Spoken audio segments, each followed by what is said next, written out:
Hello and welcome to this episode of the B2B Marketing Clinic. Thank you for dropping in. Today we're going to be talking about business-to-business social media marketing. Whether you are a business-to-business marketer, maybe a freelancer delivering services to business-to-business companies, or if you're just interested in the topic, no problem. I just want to caveat this whole video. This is not going to be an in-depth, super technical video. This is going to be like top level. Here's what you need to know. I really would love if you would comment below on the video to let me know, is there a particular platform that you'd love a lot more detail on? We're going to start with the big one, LinkedIn. So LinkedIn is by far the biggest, best business-to-business social media marketing tool. There are a huge amount of decision makers over there, and 80% of business-to-business leads through social media come from LinkedIn. So this is not a channel to be ignored. On LinkedIn, you want to be focusing on providing value and solving the problem of your target customer. Now, in business-to-business marketing, decision-making is a lot longer as a process. It can be 6 to 12 months, whereas with consumer marketing, it can be instant, it can be snappy, it can be overnight, it can be immediate. So what we want to be working on is building brand authority and developing something called brand salience. Brand salience is what I call the B2B BFF. And the reason for that is brand salience is the concept of when someone comes to buy something, you're the brand they think of. Now that's really important in B2B because we could be pumping out amazing content for like a year, 2 years and thinking, oh, this is not bringing us a return. But brand salience means that we have been front of mind among these target clients that we're going after. And when they come to buy, we're the ones they want. So research brand salience is going to really help you with your B2B social media marketing strategy. So what can we post on LinkedIn? I have found through my clients' work, through my own personal experience, that individuals tend to perform better than company pages. That's not to say that you can't get a company page to work really well for you, but it takes a lot more effort since an individual is usually going to have loads of connections already. So it's not going to be from a standing start. Getting a company page off the ground can be more difficult. So what can we share? I would say that finding out the useful insights that your directors have about a topic within the market, that could be a really great place to start. We want to make sure that we're positioning their thought into the mindset of their end customer. So what we see a lot of in business-to-business marketing is a director just talking about their industry to their peers. We want to be framing the conversation around their end client and why it's going to matter to them. I have found great success with snippets of conversation in normal language, split it out neatly so that it's really easy to read. We're not having any big, thick, long paragraphs. That can be one really good way to build brand authority. I also would recommend sharing your blog posts from your website, pasting them into a LinkedIn article so that you're creating fresh content on the platform. Look, they say that LinkedIn doesn't penalize you for sharing links. Some people say they do, some people say it's not proven. But look, I get extremely low engagement if ever I share links on LinkedIn. Just a reminder that I am not a social media strategist. I am a marketing generalist. I'm a B2B marketing consultant. So I am not going to be sharing the absolute latest trends and data. I'm just telling you what I know as a person who's been in B2B marketing for 17 years. So LinkedIn, you really want to be trying to get your people to talk with human language, be natural, engage and comment on your customers, ideal customers' posts. I don't recommend cold outreach, but you can look into using LinkedIn Sales Navigator if you want to move into the territory of selling. That's not really what we're talking about today. We're looking at building your brand. Have a look at areas like the featured posts at the top of the individual's profile. Make sure they've got some really juicy content, whether that's some useful articles or a PDF guide that is relevant to the customer. For my business personally, all of my leads come from LinkedIn. How do I do that? I regularly share very relevant content. I stick to my main content pillars. Now, content pillars are where you talk specifically about 2 to 3 things and you do not deviate away from those things.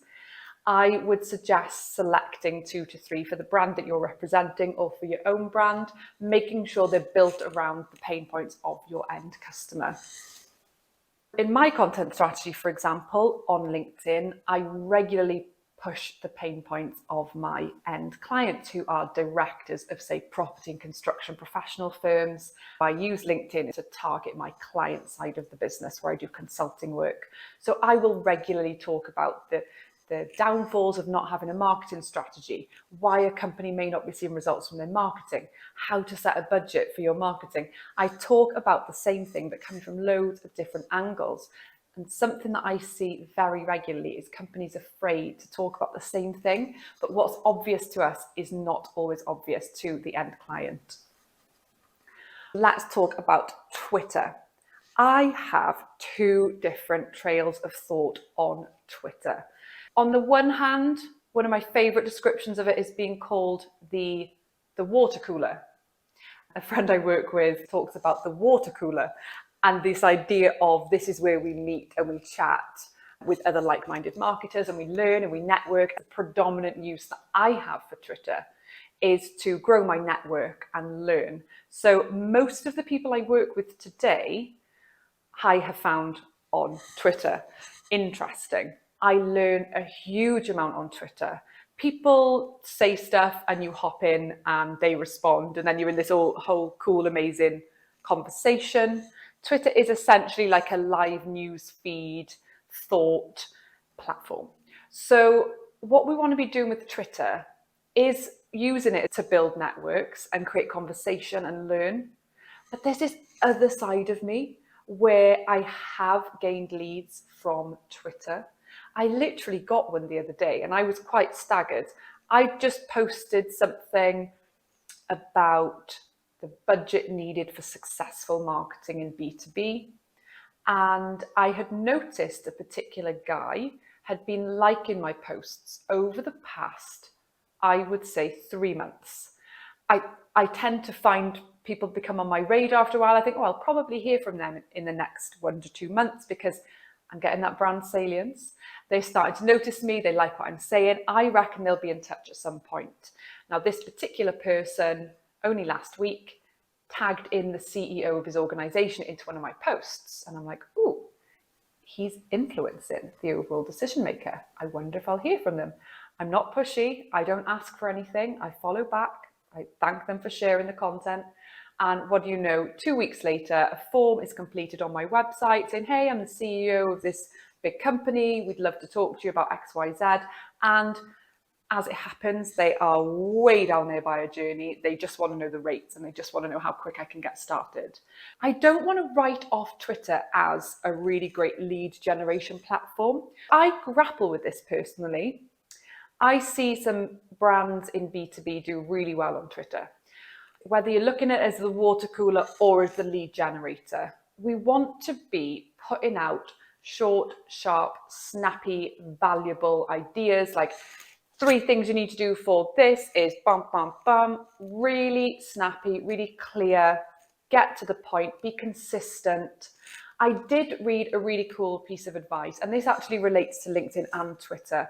And I know that it's a sketchy area to recommend how many times someone posts, and we don't want to end up in burnout, but I'm going to kind of follow this because my social media posting has been a little bit lower than usual recently. They are a specialist in LinkedIn and Twitter, the person I'm talking about, and they said, look, post once a day for 3 months, something relevant to the end target audience, and you will find incredible results.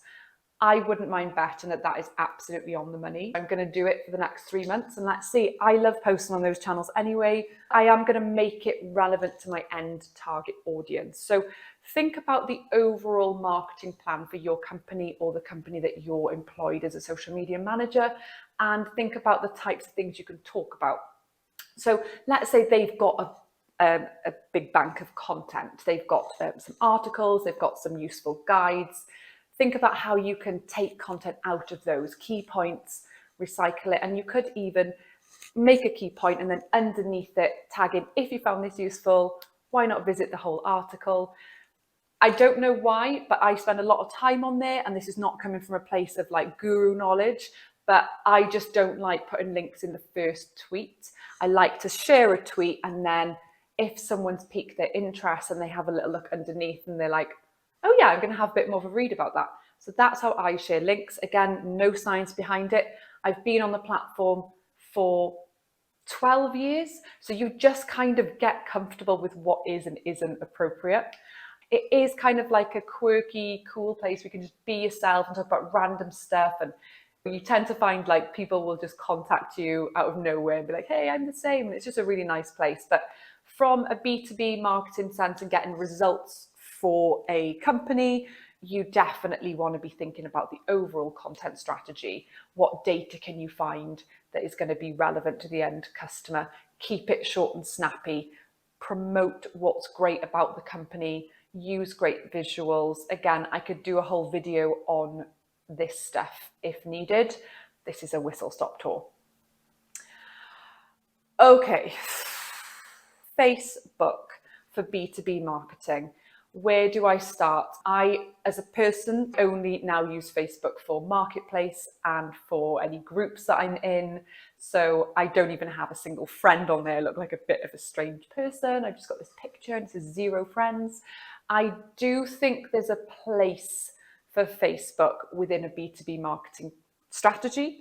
And I think that is for the culture and people element of it. So say you're attracting in talent for the business and they are on Facebook and they want to check you out and they see, oh, this looks like a really cool company. They're doing some really innovative stuff. They're really forward thinking.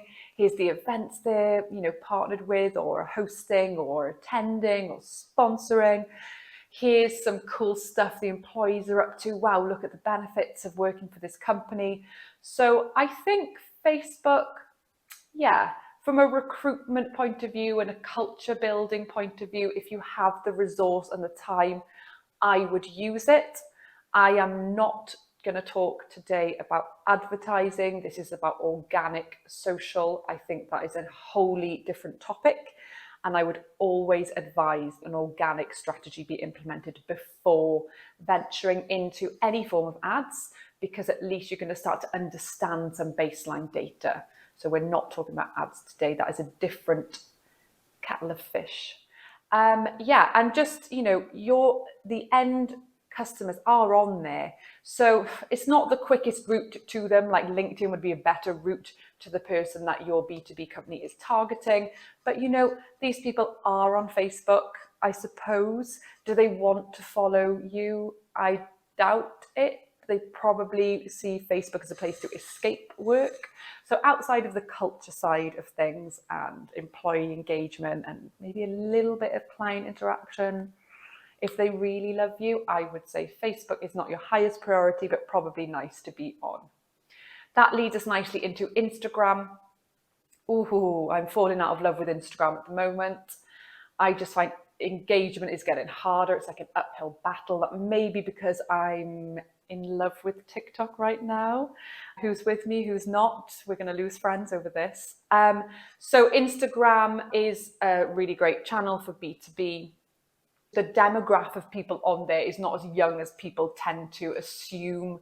On my Instagram, I have a lot of clients following me, even though my Instagram is predominantly set up to build my online educator brand, which is targeted to junior marketers, marketing managers, freelancers. So yes, that's my main audience, but I do get quite a few of my property and construction clients, or I've got a few charity clients on there who follow me, the main decision makers. So I'm not writing it off. It's not my first channel that I would recommend. Obviously, LinkedIn and Twitter would be higher, but it's a good place to be to share, cool stuff that's going on.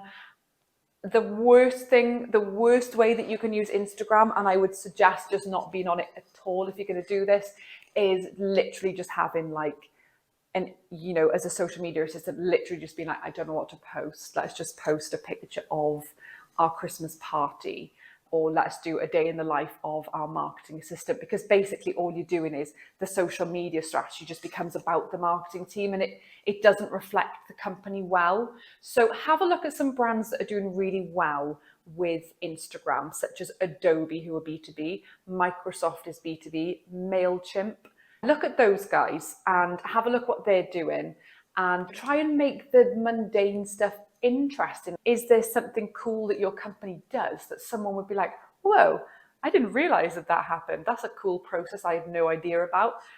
Share data, share trends, use carousels. Reels, I don't know. I like Reels. I do use Reels for my brand.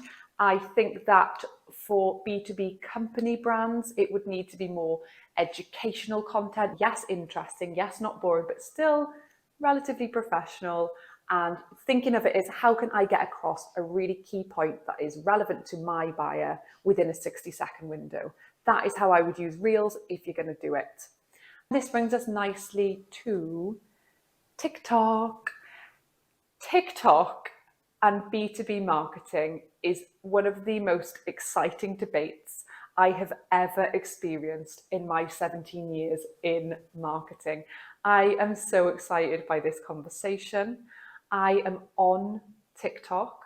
I am B2B Jade if you want to give me a follow. Do not say I didn't warn you. I am there early. I want to see how it goes, how it progresses. I want to be part of it. I want to get a head start. If it becomes big, it will become big.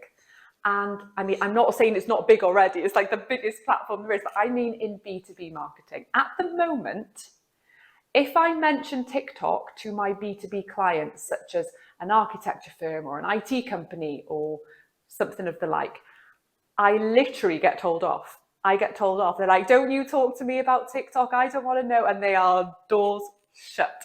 So I've said, do you know what, guys? I'm going to respect where you're at and I'm going to keep learning about this platform. One thing that I will say is this platform is not just teenagers dancing around like we saw during lockdown. Yes, it blew up during lockdown, but this is now a place where people are learning. So my feed is insanely accurate. They have an incredible predictive algorithm. And even just from watching a few videos, TikTok can predict your interests and it constantly reevaluates your feed. So if you consume some videos on this topic, it's going to curate some into your feed. And you're going to find that within hours of using the platform, your feed is super specific. And that provides an incredible opportunity for business to business marketers. Think about it. In the future, if you're on that platform and you're putting out content, if TikTok can get you in front of absolutely the perfect audience, pretty much straight away with a lot of effort from you, I just mean in terms of who's consuming your content, what an opportunity. Now, I will just talk from personal experience. I've been on TikTok for 4 months. I've had one video achieve 5,432 likes. Now, that was kind of what I would consider a semi-viral. That's pretty high for me. I'm pretty confident that that post, while relevant to the corporate world, was not only marketers consuming that. So I'm going to see that as a bit of a one-off.